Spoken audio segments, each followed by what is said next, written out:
person who created me here on earth didn't even care to think, well, what about him?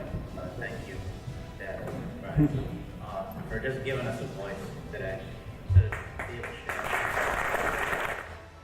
And let young people know that are present, even some fathers who do not live with their children, that although these things happen and they're realistic, it does not mean that it's over. It does not mean that your father can't be your father from outside of the household. And I want to encourage every man here to let you know that no matter what you go through with those mothers, that you just continue to lead by example, put forth your best effort, and continue to try to build a relationship with your children. Two enemies that we're dealing with today is that we're too comfortable with ourselves, one, and then number two, we're too busy, we say, as an excuse why we can't reach out to others. The system and actually not having a father, how as young women, how can we have positive influence, like a male role model in our life that we didn't have growing up?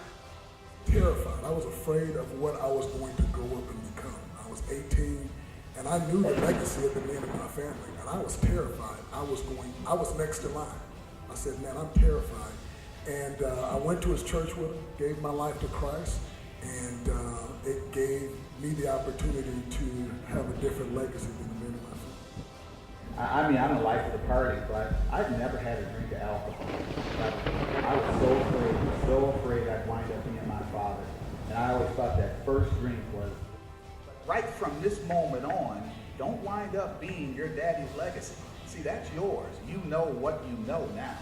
So if you're going to have baggage, and you will, because you will grow up, let it be yours and not his. And then when he's ready for you, you are well received and you are where you need to be.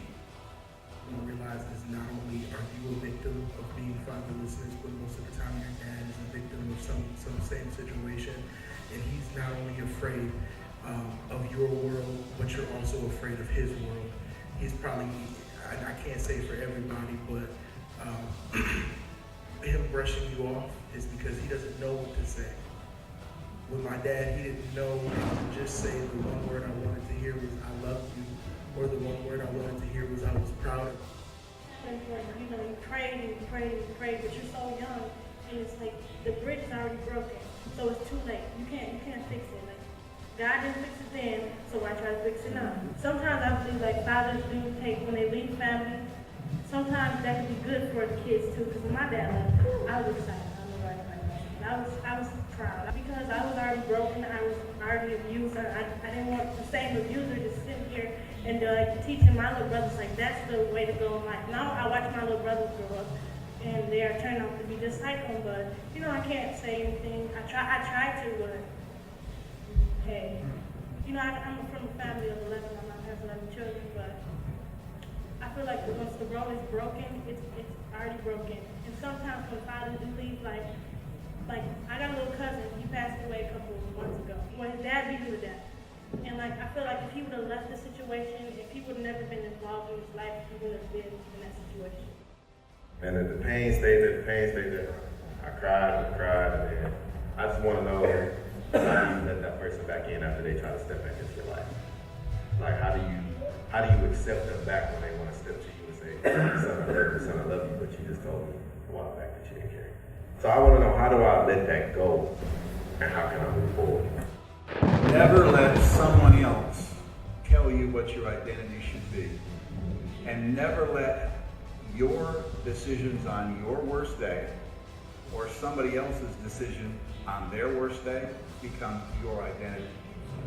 Because if you do that, all of a sudden, you're the abandoned one, you're the wounded one, you're the one that's been rejected, and all those things. Man, that was not your fault. And that is not who you are created. It's what you gotta do. Accept the apology and get ready to move on with your life. Because if you don't, you'll find yourself 50 years old and stuck. Right?